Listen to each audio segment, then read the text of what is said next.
El Museo Nacional de Arte Munal es el espacio que hoy recibe a Jóvenes en TV. Ya estamos al aire, Ernesto Tejeda. Ya comenzó Jóvenes en TV. Una gran bienvenida a este miércoles de reflexión y construcción de conocimiento. Didmara Nader, Jóvenes en TV que nos miran, este día va a estar muy movedor y conmovedor. Tal vez no se han dado cuenta, pero existen y están ahí. Las microviolencias nos acechan, dañan nuestras relaciones. Las vamos a identificar. Y desde el otro lado hablaremos de la importancia de saber perdonar. Perdón, olvido, se trata de sanar heridas emocionales. Haremos un interesante recorrido sobre aquellas innovaciones y avances de la ciencia y la tecnología que se han dado en llamar la cuarta revolución industrial. Descubriremos cómo el dinero se convirtió en capital y cómo este degradó al planeta. Ahora te toca invertir para cuidarlo. También echaremos un vistazo a la oferta digital en torno a nuestra ventana al universo, la astronomía. Datos, información, aplicaciones, software, genial. Tendremos un interesante capítulo de maestros, nuestra sección de comunicación y antropología y por supuesto, desde pensamiento matemático, la física, la literatura, la ciencia ficción, hablaremos de dimensiones espaciales y crónicas marcianas. Ya estamos aquí.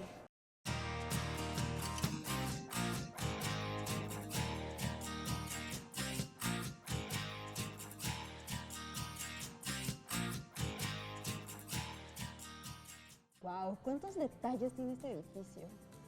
Oye, ¿alguna vez has visto un ovni? ¿Qué? Ajá, que si alguna vez has visto un objeto volador no identificado. No. ¿A poco tú crees que existe inteligencia superior que tiene recursos y combustible suficiente para traer naves tripuladas con tecnología de hibernación para sortear las enormes distancias espaciales que llegan a la Tierra para hacer contacto alienígena humano? Ay, no inventes, tú ya te hiciste una película, ¿no? Solo preguntaba si habías visto un ovni. A veces los ovnis pueden ser solo globos meteorológicos, pero creo que ya te hizo daño leer tanto ciencia ficción. Bueno, en realidad eso que te dije son argumentos científicos por los cuales pues es imposible que vengan extraterrestres, o al menos es bien improbable. En este libro de Ray Bradbury es el humano el que explora y conquista otro planeta. Supongo que ese otro planeta es Marte, hashtag porque crónicas marcianas. Sí, el argumento es que en la Tierra va a estallar una guerra y que ya hay pocos recursos. Venden terrenos en Marte para vivir y entonces tienen que ir para allá. ¡Wow! ¡Qué locochón! Pero no me sorprende nada. Humanos huyendo del problema. Deberíamos reforestar y usar menos recursos, no tomar la salida fácil, huir. Totalmente de acuerdo, es elemental lo que me platicas, Elemental, amiga. compañero. Oye, pero o sea que en el libro que estás leyendo, la colonización de Marte ya lo están planteando como un hecho. Sí, está situado en 1999. Los viajes son cosa del nuevo milenio. Están sembrando árboles y plantas, pero siguen explorando Marte. Así que nada de que huyen a otro planeta es fácil. ¡Wow! Se escucha muy padre. ¿Luego me lo prestas? O bueno, ¿sabes ahí película? Bueno, en la década de los años 80 hicieron una peli y creo que hasta una miniserie, ¿eh? Sería cuestión de buscar en internet. ¡Uy, sí! Hay que programar un maratón de crónicas marcianas, ¿no? Oye, pero no sé si con la idea vamos un poco atrasados. Tal vez lleguemos a Marte hasta el 2033. Elemental humana del 2020, elemental. Y eso es nada más la llegada a Marte. Para sostener una colonia ya todavía le cuelga un rato, ¿eh? Sí, porque al menos se tendría que garantizar la comida, el agua, el que podamos respirar en esa atmósfera tan delgada. ¿Habrá algún ser terrestre que pueda aguantar esas condiciones marcianas? Ayer hablábamos sobre los osos de agua tardígrados, ¿recuerdas? Ese oso hace así. Aguantan casi cualquier condición ambiental. Pero no me digas que van a llevar tardígrados a Marte. ¿Qué te parece si vamos con una amiga que nos cuente más sobre las condiciones que debe tener un planeta para albergar vida? Uy, nos estamos tardigrando, amiga, vamos. Hola, ¿qué tal? Estamos con el ingeniero Manuel Arreola Santander, quien es director de divulgación en la Agencia Espacial Mexicana. Ingeniero Arreola, ¿cómo está? Muy bien, muchas gracias por esta invitación a ustedes, a la Secretaría de Educación Pública. Y pues adelante, con mucho gusto. Gracias, ingeniero, por su tiempo, es un honor. Mi primera pregunta es, ¿qué condiciones climáticas necesitan existir en un planeta para poder albergar vida? Bien, nosotros somos seres compuestos de carbón, le llamamos vida orgánica. Entonces, cuando vamos a buscar vida a otros planetas, a otros cuerpos en el espacio, buscamos tres elementos: agua, una fuente de energía y nutrientes, por supuesto. Y estos los hemos encontrado en algunos de los satélites naturales aquí en el sistema solar, y estamos buscando en los exoplanetas esos elementos para considerar la posibilidad de que haya algún tipo de vida orgánica, básicamente. Y hablando de vida orgánica, animales como los tardígrados, ¿podrían sobrevivir un clima marciano, por ejemplo? Estos bichitos son muy interesantes porque tienen una resistencia impresionante a los climas, es decir, a las bajas temperaturas, a la radiación, a la falta de oxígeno. Y sí, sí podrían sobrevivir un tiempo todavía indeterminado, no sabemos, en las condiciones climáticas de Marte, pero pues no podrían sobrevivir largo tiempo, porque finalmente Marte está bombardeado por radiación del Sol, ultravioleta, en fin, es un ambiente muy agresivo el de Marte. Ah, mira, muy interesante. ¿Usted cree que podríamos nosotros como seres humanos aprender de los tardígrados en el sentido de si pudiéramos hibernar o viajar distancias muy lejanas? Para los viajes interplanetarios de larga duración se ha considerado eh, desarrollar estas técnicas de hibernación para los seres humanos. Todavía no estamos ahí. Esa es una posibilidad que ha explotado grandemente la ciencia ficción, las películas que conocemos, pero todavía no estamos ahí. Y muy interesante lo que comenta, porque hay muchos estudiantes de preparatoria que podrían estar interesados en este tema y estudiar ingeniería aeroespacial y hacer investigación acerca de este tema que todavía no se ha desarrollado sí, También puntualmente. la medicina espacial es un tema que nosotros en México podríamos desarrollar porque no requiere grandes instalaciones como para otras etapas de investigación. Y general Riola, ¿por qué cree usted que para los humanos sería importante poder llegar a Marte? ¿Por qué este suceso sería importante? Bueno, de los miles de exoplanetas que se han descubierto, no ha habido uno solo que tenga las mismas características que la Tierra. Todavía se está explorando, es muy difícil dar con exoplanetas, pero eso lo que nos indica es que posiblemente estemos viviendo en una singularidad. Esto es que lo que le pase a la Tierra podría ser catastrófico en algún momento, alguna llamarada solar, una explosión, alguno de estos pedruscos enormes que pueden caer en la Tierra y hacer un daño terrible. Y entonces la humanidad se acabaría. Entonces es importante que nosotros aprendamos cómo ser una especie multiplanetaria. Salir de la Tierra, o sea, la Tierra es nuestra cuna, pero no nos vamos a quedar en la cuna el resto de la historia o del futuro.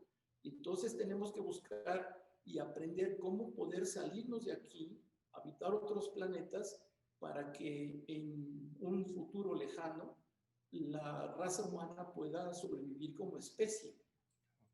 No lo vamos a ver, pero es importante desarrollar esa capacidad y esa tecnología de poder estar en otros cuerpos planetarios, y cuando el Sol desaparezca, que será dentro de 4.000 millones de años y fracción, nosotros ya estemos habitando otros cuerpos en el espacio.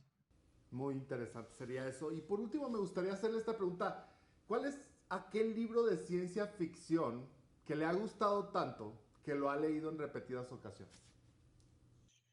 Bueno, hay un libro de un autor norteamericano que es Robert Heinlein, ya fallecido. Se llama Tengo un traje espacial, viajaré. Estamos preparando la edición latinoamericana aquí en México. Hay una edición española muy antigua, ya está fuera de impresión. Entonces estamos preparando este libro porque es muy apetecible para los jóvenes, para los niños. Es la historia de un niño que quiere viajar a la luna. Entonces una historia muy interesante. Muy interesante. Hay conjunto, etcétera. Exactamente, y la línea tan delgada entre la ingeniería aeroespacial y a veces la ciencia ficción, ¿no? Todo se puede hacer realidad. Muchas gracias, ingeniero, por su tiempo y nosotros continuamos en Jóvenes en TV. Oye, Ernesto, ¿y qué otras cosas dice tu libro sobre los marcianos o sobre la conquista de Marte? Ah, pues estoy en un capítulo en el que un humano va manejando por carretera en el planeta rojo. Ajá.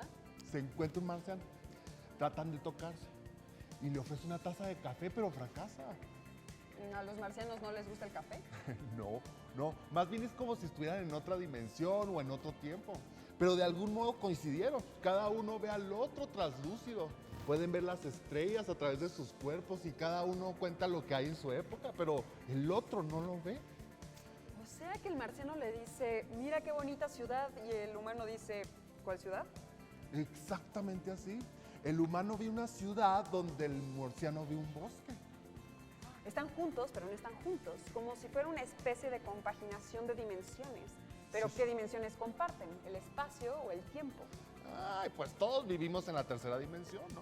Ah, pero según recuerdo, Einstein dijo que más bien vivimos en la cuarta dimensión. ¿Y entonces?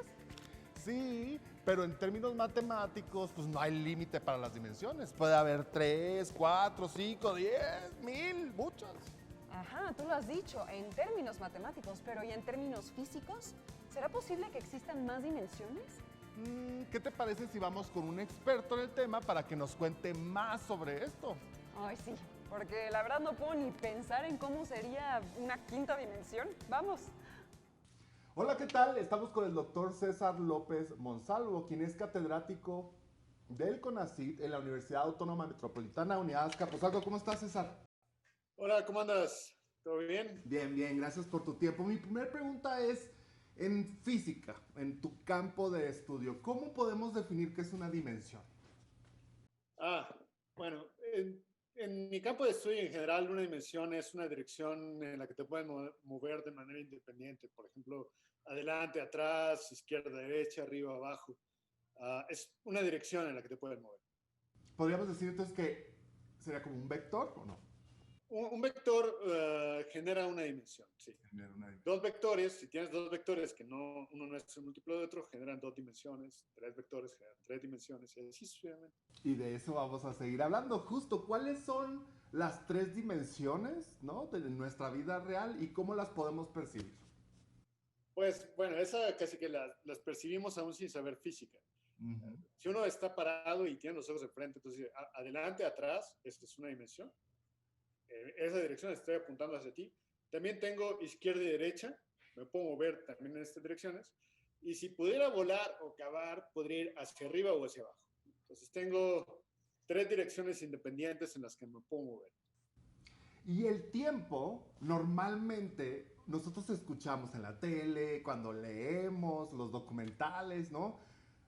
Siempre percibimos al tiempo como la cuarta dimensión. ¿A qué se refieren con esto? Pues así como te dije ahorita, adelante, atrás, izquierda, derecha, arriba, abajo, puedo decir al futuro o al pasado. La única diferencia es que yo me puedo mover libremente a la izquierda o a la derecha o adelante hacia atrás, pero no me puedo mover libremente al pasado o al futuro. Ahí pareciera que no tengo esa misma libertad, pero que no tenga libertad no quiere decir que no sean direcciones. Claro. Entonces, Y es por eso que también cuando hablamos de las tres dimensiones se les llaman grados de libertad. sí, justo. Grado de libertad es eso. Yo soy libre si quiero moverme de repente a la izquierda, lo hago ya. Pero no puedo decir espontáneamente, pues me voy a mover al pasado, porque eso de pronto se puede, solo no sabemos cómo, pero por lo pronto no se puede. Ahorita con lo que sabemos. Y justo con lo que ustedes saben, los físicos, y lo que están haciendo de investigación actualmente, ¿cuántas dimensiones podrían existir? ¿Cómo podríamos percibir eso? ¿Cuántas dimensiones? Pues cuantas te puedas imaginar. Puedes hacer un montón de teorías físicas, dependiendo de para qué las quieras. Eso es súper importante, saber para qué quieres, por qué una cosa tendría más dimensiones. Entonces, entre las más populares, las que vas a encontrar así, si lo pones en la red, está la teoría de cuerdas, que dice, bueno, cuerdas solitas, no supercuerdas. Cuerdas tiene 27 dimensiones para que pueda funcionar. Hay su versión de supercuerdas que tiene 10, u 11, dependiendo de lo que te guste o lo que quieras. En general, lo mínimo que podríamos pensar que tiene el espacio en el que estamos son 4. Las 3 que dijimos y el tiempo. Pero también puede haber dimensiones para abajo. O sea, podríamos pensar en cosas que tienen 2 dimensiones más el tiempo, etc. Entonces, depende mucho del problema que uno quiera atacar, cuántas dimensiones va a usar.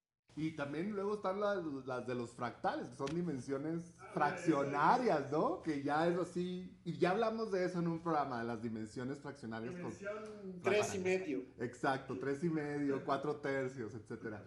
Oye, te quería preguntar, estas dimensiones, por ejemplo, en teoría de cuerdas que dices, ¿no? 27 dimensiones. ¿El ser humano puede pensar, imaginar, sentir esas dimensiones o nada más las 4 que tú mencionas? Pues mira, a escala de tus sentidos, así como agarrarlas o verlas, no las puedes sentir. Pero eso no quiere decir que no se pueda medir. En física, todo lo que uno dice que es físico, a fuerza tiene que ser medible, al menos. Medible en principio. Entonces, cuando la gente dice es que el espacio tiene 27 dimensiones, a lo mejor no las vas a detectar nunca a escala humana, pero sin duda el humano podría construir detectores que sean capaces de medir efectos ligados a la existencia de esas dimensiones. Pero sentir esas dimensiones extras, al menos de la versión de teoría de cuerdas, a nuestra escala, con nuestros sentidos, no se puede. Ok. Eso sería de la dimensión desconocida, ¿no? Tú y yo sabríamos de ese programa, esa referencia, ¿no? Oye. Hay una nueva versión. Hay una nueva versión. Habrá que verla. Mi última pregunta, César, es, ¿cuál es el libro de ciencia ficción que más has repetido su lectura? No es propiamente un libro, es un cuento de Isaac Asimov. Se llama La última pregunta. No voy a decir nada acerca de él porque decir cualquier cosa sería arruinarle a todo el mundo de lo que trata, pero es altamente recomendable. Es un cuento corto, obviamente, pero que toca elementos como los que hemos estado discutiendo aquí, y estoy seguro que en tus cápsulas una y otra vez. Es espectacular. Lo recomiendo ampliamente. Muy bien. Perfecto. Pues muchas gracias, César, por tu tiempo y nosotros continuamos en Jóvenes en TV. O sea que aunque sea complicado de concebir más dimensiones, teóricamente es posible. Wow, ahora sí me quedé con la boca abierta como el changuito del meme. ¿Cómo lo supo? Es posible. Pero ¿cómo veremos a un ser de otra dimensión? ¿Será como lo narra Bradbury en su libro? ¿Lo veremos translúcido? Y es en estos casos cuando pienso que la línea entre la realidad y la ficción es súper delgadita. Bueno, incluso del terror. ¿Has leído a Lovecraft? No, ¿por?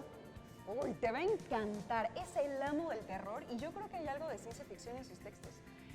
Tiene unos personajes fantásticos a los que llaman los primordiales. Y según sus textos, aunque colonizaron la Tierra en un principio, no son exactamente criaturas extraterrestres, sino que vagan por muchas dimensiones en donde no se aplican las leyes físicas. Este programa ya se puso super dark, ¿eh? Ya me dio escalofríos. Ay, espérate. Los primordiales a veces visitan a los humanos y la interacción entre las dimensiones se pone muy interesante. Lo que cuentas me recuerda a otra película extraterrestre, se llama Arrival o La Llegada, ¿ya la viste? Ay, sí, me encanta. De hecho, muchos seguidores del terror cósmico de Lovecraft dicen que sería la película favorita del escritor porque las criaturas se parecen a las primordiales. Justo recordé la película porque aparece una herramienta extraterrestre que permite experimentar con la percepción del tiempo, o sea, la cuarta dimensión. Al parecer, el terror cósmico de estas historias de ciencia ficción están basadas en la idea matemática de dimensiones superiores a 3, ¿no crees? Sí puede ser. Vamos con un amigo que nos va a contar más sobre las implicaciones matemáticas de varias dimensiones. ¡Vamos! Hola, ¿qué tal? Estamos con el doctor César Adrián Lozano Huerta, quien trabaja en el Instituto de Matemáticas, es investigador en la Universidad Nacional Autónoma de México en Oaxaca. ¿Cómo estás, César? Muy bien, Ernesto. Un gusto estar con ustedes. El gusto es nuestro. Mi primera pregunta es, ¿cómo se definen las matemáticas el concepto de dimensión? Depende de lo que hables. Esta onda de dimensión es para darnos una idea de qué tan grande o pequeña son las cosas que uno está estudiando. Entonces, dependiendo de qué estés estudiando, pues las nociones cambian.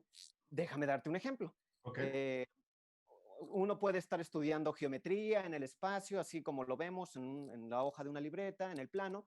Entonces ahí sí las nociones de dimensión son muy claras. Es 3 dimensiones el espacio, 2 dimensiones el plano.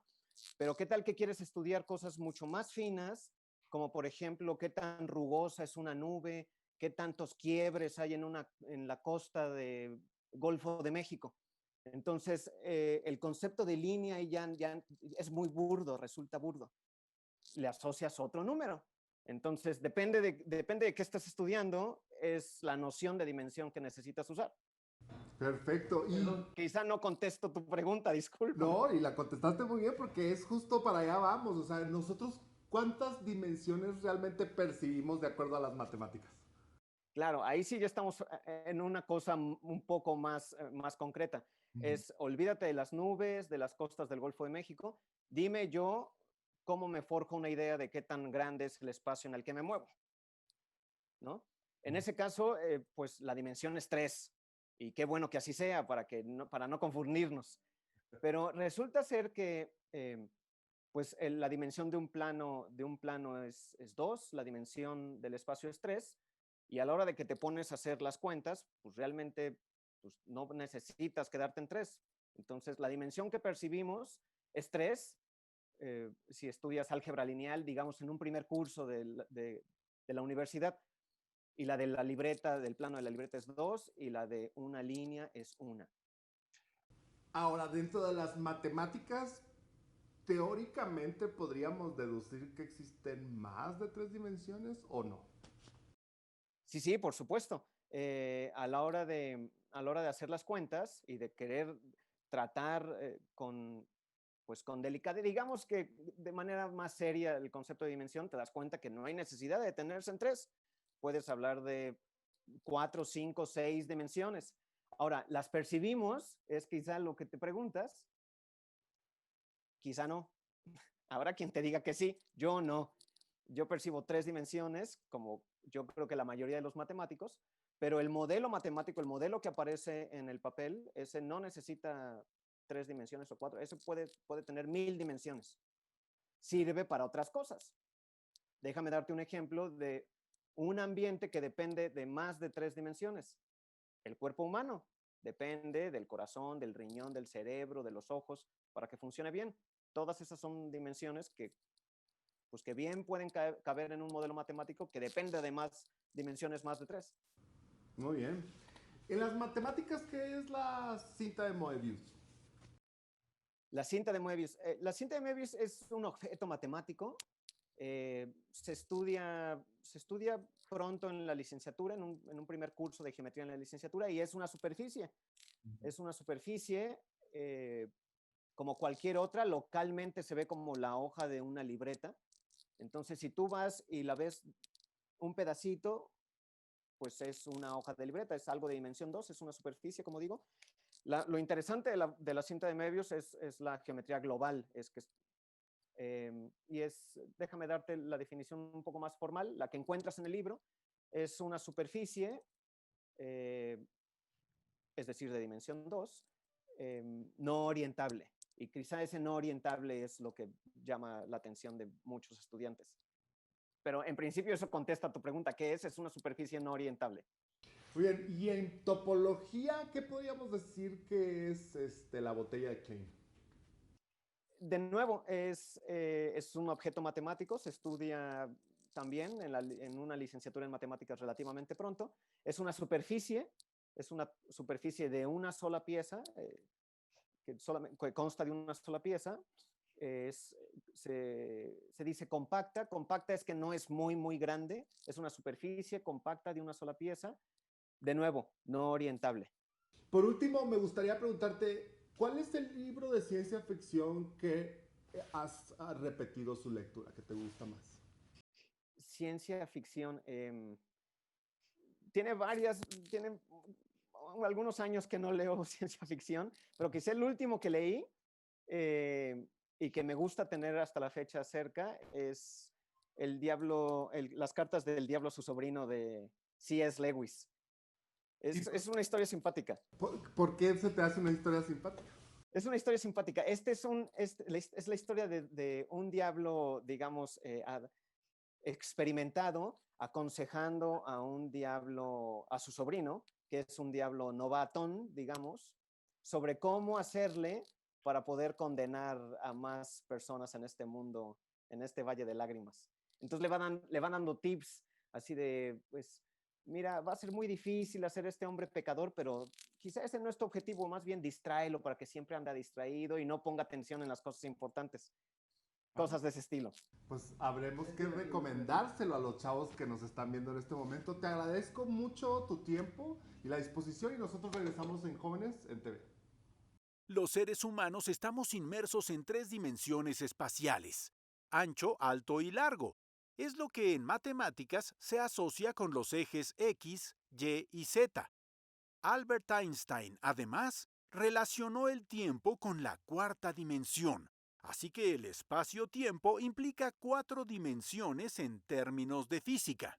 Pero en términos de geometría, ¿cómo veríamos a un ser de la 4ª dimensión espacial pasando por esta 3ª dimensión? ¿Habrá modo de distinguirlo? En 1884, Edwin A. Abbott escribió Planilandia, una novela de muchas dimensiones. En ella plantea la existencia de seres que viven en 2 dimensiones. Van al mercado, tienen reuniones, van a la escuela, hay seres femeninos, masculinos, hay niñas, niños, personas adultas, jóvenes, y existen muchas profesiones en ese mundo plano.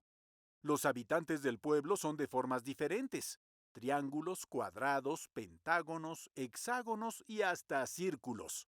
Al vivir en 2 dimensiones, solo ven líneas que aparecen o desaparecen, unas que son nítidas y otras que se ven borrosas. Pueden ver puntos que se convierten en líneas al rodearlos, y así distinguen los ángulos. Un círculo, por ejemplo, se ve igual por todos lados. Desde la infancia, los habitantes de Planilandia aprenden a distinguir si se acerca un señor o una señora, un militar, un médico, un párroco o un obrero, y saben perfectamente si están en la iglesia, en la escuela o en el mercado. Pero en ese tranquilo pueblo, un día, una esfera los visita. ¿Cómo reacciona la comunidad plana ante un ser de la 3ª dimensión espacial? En la novela, Abbott nos cuenta cómo los seres de 2 dimensiones usan sus saberes de geometría y pensamiento matemático para entender la figura que los acecha. Las pistas que tienen son sombras, proyecciones, perímetros cambiantes. Todo eso y más en su bonita novela matemática. Lleve, lleve, para la dama, para el caballero, para los jóvenes en TV. Por si fuera poco, además de matemáticas, en la novela se discuten temas de poder, de educación, de religión, de moral, sobre el voto y otros asuntos sociales. Por eso, Planilandia, a final de cuentas, trata más sobre la sociedad victoriana de la época en la que se escribió que sobre matemáticas, pero usa increíbles ideas geométricas para plantear otro mundo. ¿Se te antoja leerla? Uy, esto de las dimensiones me marea. Hay muchas posibilidades. Uy, eso que ya no hablamos de las dimensiones fraccionables, como los fractales, ¿te acuerdas? Ya ni me recuerdes, hay tantas dimensiones. Yo creo que si un día un ser de otra dimensión viene a pasear a la Tierra, ni lo voy a distinguir. ¿Qué tal que ya lo viste? Tal vez es un ovni de esos que piensas que son globos meteorológicos. No creo. Pero ¿sabes qué sí es un hecho? ¿Que ya nos vamos? Sí. Ya se acabó el programa de La Dimensión Desconocida. Respondan esto en las redes sociales con el hashtag Elemental. ¿Cuál es el libro de ciencia ficción que más han leído? Gran pregunta. Y recuerden que existe el grupo de Facebook Jóvenes en TV, un grupo de jóvenes en casa, donde podrán platicar sobre los temas de pensamiento matemático. Nos vemos pronto. Esto no se acaba hasta que se acaba, ¿eh? A continuación, la dimensión de los saberes digitales con astronomía digital. Yo, por supuesto, me voy a quedar. Allá Allá nos nos vemos. vemos.